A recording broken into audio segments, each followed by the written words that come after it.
Hello there, algebra. It's Miss Waite here with another learning video. Let's get started. These are the kind of problems here that we have been talking about for the last week or so. They're little one-step problems. We have addition, we have subtraction. Why don't you pause the video and try these problems? All right. So I hope you got some answers. Number one, I bet you could do in your head. And I bet you could do number two in your head also. That's not the point of being able to do algebra, because the point of starting simple, even though you could do it in your head, is learning the rules of algebra so that you can use them when things get complicated. So even though in number one we know the answer is 3, right? We have to be able to practice using the rules of algebra so when things get more messy, we can rely on them and we know exactly what to fall back on. There's basically 2 rules of algebra: create clever cancellations and do the same thing to both sides. And so that's what we're going to do with both of these problems. When I say both sides, of course, you got to think about both sides of what. And that's why I draw a little dashed line here, because that kind of illustrates or points out the 2 sides that I'm talking about, the 2 sides of the equal sign. There's a right side, 4 plus x, and there's a left side, there's a left side, 4 plus x, and a right side, which has a 7. And we're going to operate using properties of algebra to isolate the x, which is a term or a letter that's standing in for a number. So what we got to do is get rid of that 4, and the way we're going to do that is by recognizing that we got to keep this equation balanced. We're going to create a clever cancellation by subtracting 4 from the left side. But you have to do the same thing to both sides. Again, you got to keep those equations balanced, and so we're going to do the same thing to this side over here. And when we do that, we create that cancellation. 4 minus 4 is nothing, and so it goes away. And what we have on this side is plus x, or positive x, which is just x. And that's going to equal 7 minus 4, which is 3. And that's exactly what we thought it was. And if you were curious, you could take this value that you found for x and plug it back into your equation and see if you have a true statement. Is 4 plus 3 7? Yes, it is. And so you know you have the correct answer. Now, number 2 is a little bit trickier. You know that in order to get 6, when you're subtracting from 12, you got to subtract 6. I bet you think, and you're probably right, that r is 6. But let's work our way through this. There's a couple of different ways of looking at a problem like this, and this is the way that I've showed you before. 12 minus r equals 6. Well, we want to get rid of that 12 because we want r by itself. And when we do that, we create this cancellation here and do the same thing to both sides. That's using the rules of algebra. When those 12 cancel, we've got a negative r left. And so that whole negative r comes down. That's going to be equal to 6 minus 12, which is actually negative 6. So what we have here is the negative of r is the negative of 6, or the opposite of r is the opposite of 6, which means that r has to be 6, which is what we thought in the first place, because 12 minus 6 is definitely 6. But you watched a video last week that showed you a little different way of dealing with this problem, and you can do it the way that I just did it. That's fine. Or you could think about it this way. You could, rather than subtracting the 12, instead add r to both sides, because that's still creating a clever cancellation and doing the same thing to both sides. On this side, you've got 12, and that's going to equal whatever 6 plus r is. Well, 6 plus r is just 6 plus r. And now we take another step to get everything away from that r, and we subtract 6 from both sides. And now we create this cancellation.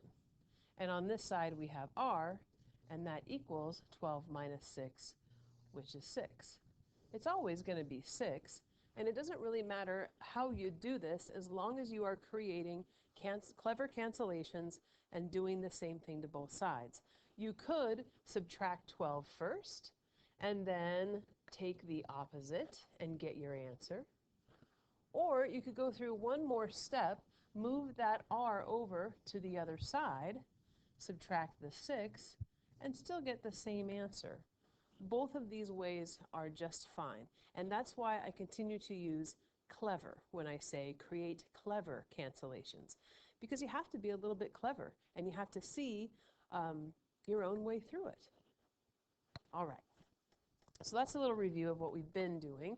Right now it's time to get out your notebooks. It's time to pause this video, write some questions for at least one set of notes, and then write a summary for another set of notes.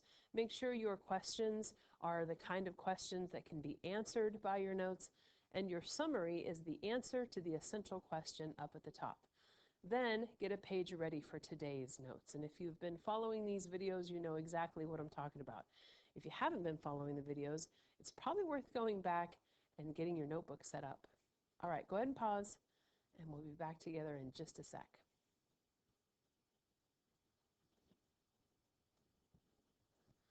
All right, here is your next essential question. How can you solve simple equations with multiplication? Your topic today is solving one-step equations with multiplication, and your topic goes at the top of the page. Your essential question goes right underneath it. And then make sure you flip back to that table of contents and put your topic, this thing right here, in that table of contents along with the page number that you are going to be putting your notes on. This way, like I've been saying, you can find your notes easily. If you were kind of forgot how to solve one-step equations with multiplication, you could go right to it instead of having to dig through your backpack for some random piece of paper. All right, so here we go. So far, I say this a lot, we have learned that algebra has basically two rules. Create clever cancellations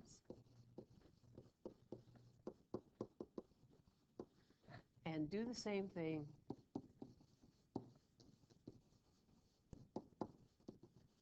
to both sides. B-O-T-H, sides. All right? Those two rules are going to carry you through just about any algebra problem. You don't have to remember all the complications of each individual algebra problem if you just remember to do these two things. Create clever cancellations and do the same to both sides. You've done this a bunch now with equations where you were adding and subtracting, but of course you're not always adding and subtracting, so now we're going to talk about what happens if you're multiplying. Well, of course, there's a property for that, and it's called the division property of equality. Now remember, multiplication and division are inverse operations. They are opposite of one another. They undo each other. Just like addition and subtraction do, multiplication and division undo each other as well. And the division property of equality says you can divide on both sides of an equation. That is the law that lets us use the technique we're about to use. Notice that I'm letting you know that this is a great thing to take some notes on. Now here's an example. 4x equals 12. Now I know what you're saying. You're saying, wait a minute. There's no operation symbol. There's no plus, there's no minus, there's no divide, there's no multiply. And you'd be right, because there's something we need to talk about with multiplication. Multiplication looks like a lot of things. Multiplication can be this symbol, times, like you're used to. It can also be a dot. It can also be an asterisk. It can be parentheses. It can be brackets. And it could be nothing at all.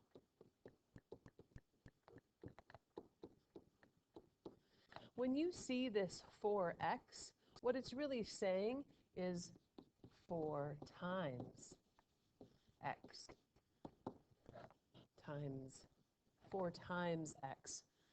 When they don't put an operation symbol in between a couple of things, you have to assume that you're doing multiplication.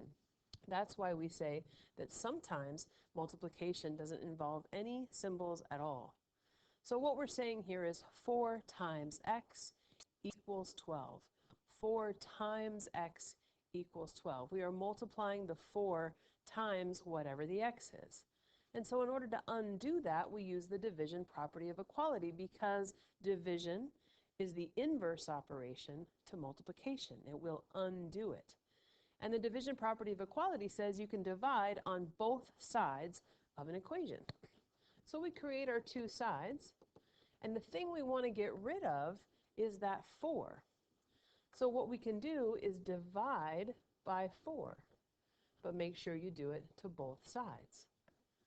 Now 4 over 4 is actually 1, and so on this side we have 1x, or just x, and that equals 12 divided by 4.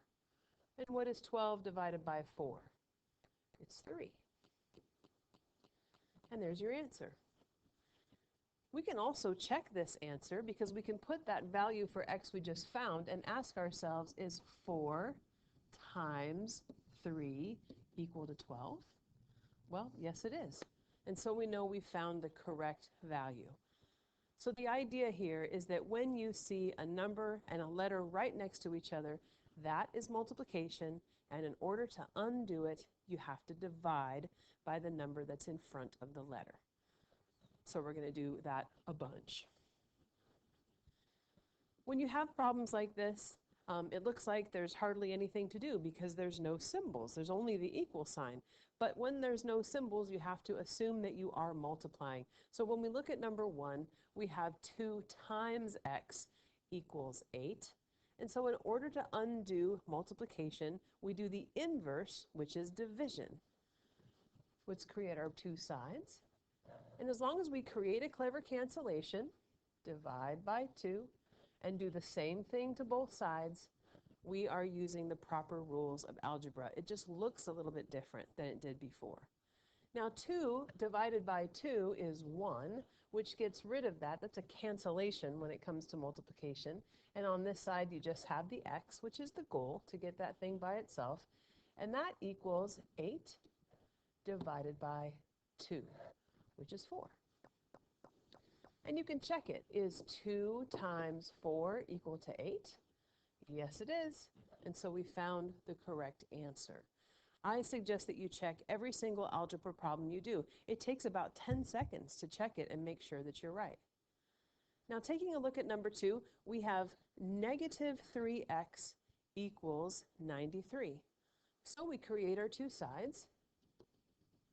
We recognize that now we are multiplying negative 3 times x, and so in order to undo that multiplication, we have to divide. What do you divide by? The negative 3. Negative 3 is a value. It's not 3, it's negative 3. And so we create a clever cancellation by dividing by negative 3. But remember, you have to do the same thing to both sides. And now negative 3 over negative 3 cancels, and you have x equals positive 93 divided by negative 3. And what is a positive divided by a negative? It's always negative. And then 93 divided by negative 3 is 31. And there's your answer. And we can check it. Is negative 3 times negative 31 93? Well, it certainly is. And so we know we have the correct answer. All right, I think it's starting to get clear what to do, and I'll let you think about number 3 for a second. Think about whether or not you're multiplying, what you need to do to create a clever cancellation, and then what you are going to cancel with.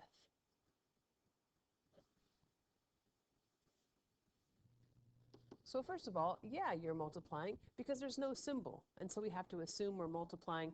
We're saying 4 times x equals negative 12. To create a clever cancellation, we're going to have to divide because it's the opposite of multiplication. And that cleverness comes in when we choose to divide by 4 this time, because that's the number we want to get rid of. Doing the same thing to both sides makes it look like this. And so these 4's cancel, and we have x equals negative 12 divided by positive 4. Well, a negative divided by a positive is always negative, and negative 12 divided by 4 is 3. And so there is our answer. And once more, we can check it. Is 4 times negative 3 negative 12? Yeah, because a positive times a negative is always negative, and 4 times 3 is 12. And so x equals negative 3 is our correct answer. All right, let's do a few more, and we'll kind of speed up a little bit. So we're going to create a clever cancellation. We're doing multiplication. Negative 7 times x equals 42. In order to undo multiplication, we're going to divide. And what are we going to divide by? Negative 7 this time. Make sure you do the same thing to both sides. The negative 7's cancel. You have x equals positive divided by a negative is negative, and 42 divided by 7 is 6. So x equals negative 6. Is negative 7 times negative 6 42? Gosh, I hope so. It is. And so we have the right number. All right, and it really doesn't matter how big numbers get. You're still going to do the same thing. I mean, here's some crazy numbers. 41 times k equals negative 2,747. The idea is still the same. Create your sides.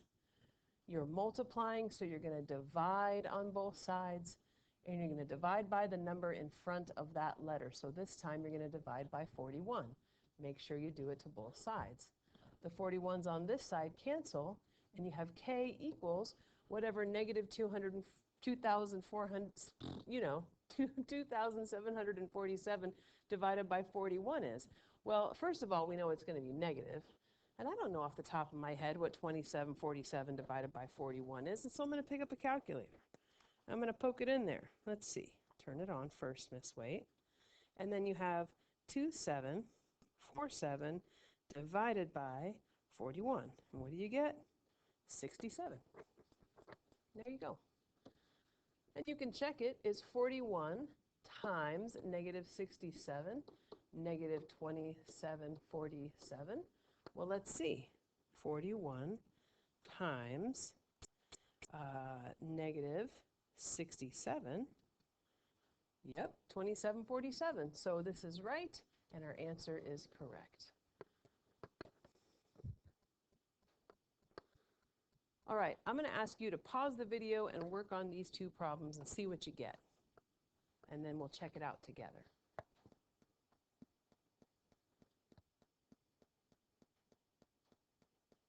All right, do you have your answers? Let's see if you were right. 5 times x equals 45, creating our sides. We said times x, and so we have to do the opposite, which is division. We're going to divide by 5 this time on both sides. These cancel, and x equals 9. Is 5 times 9 45? 5, 10, 15, 20, 25, 30, 35, 40, 45. Yeah, it is. And so we know we're right. And here's this one. Number 2, create your sides. We have negative 56 equals negative 8y. Well, let's see. We're multiplying, so we have to divide on both sides. And now we're going to divide by negative 8 because we want to get rid of that negative 8 in front of the y. And we got to make sure we do the same thing to both sides. Our negative 8's cancel. And so on this side, we have y. And on the other side, we have a negative number divided by a negative number, which is positive. And 56 divided by 8 is 7. Let's see if we're correct.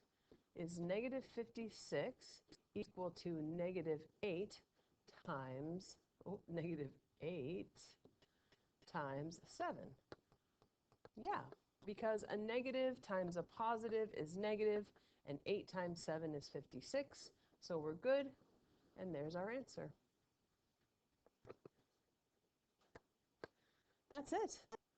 I'll bet you can do these. Once you start doing algebra, you recognize that all of a sudden it's just the same two things over and over again. Create clever cancellations, do the same thing to both sides. Your practice for this is going to be on quizzes. There is a link just below this video. Go and get that assignment done. And if you cannot answer this essential question, how can you solve simple equations with multiplication, then you should think about coming to office hours, because I can help you. All right, you guys, I hope whatever you're about to do next is fun. I'll talk to you later. Bye.